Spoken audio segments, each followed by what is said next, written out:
अवधूत चिंतन श्री स्वामी समर्थ। हे बघा, मी प्रवासात 5 दिवस टिकणाऱ्या दशम्याची रेसिपी तुम्हाला दाखवते। बघा, त्याकरिता मी 2 कप दूध आणि 1 कप गुड घेतला। दोन्ही चांगलं मिक्स केले, बघू शकता तुम्ही।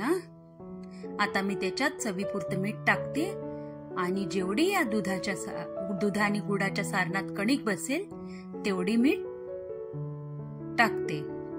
आता तुम्ही बघू शकता, मी छान याचं पीठ मळून घेते। बघा, छान पैकी पीठ मळून झाले आपले।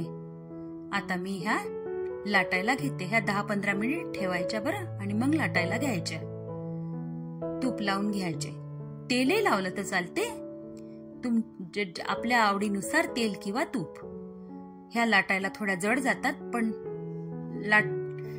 लाटता येतात। आणि याला कणिक लावायची नाही, तेल किंवा तूप लावूनच लाटायच्या। आता छानपैकी मी याला वरून तूप लावते। तूप लावलं की नाही तर वेगळीच चव येते, त्यामुळे तुम्ही तूप लावू शकता, पण खूप जणांना तूप आवडत नाही, त्यामुळे तुम्ही तेल पण लावू शकता।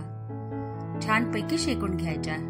ह्या लाटायला थोड्या व्यवस्थित लाटता नाही येत ना, म्हणून थोड्या मनी करता करता एकदम छान जमायला लागतात त्या, पण मी जास्त केल्या नाहीत ना, त्यामुळे।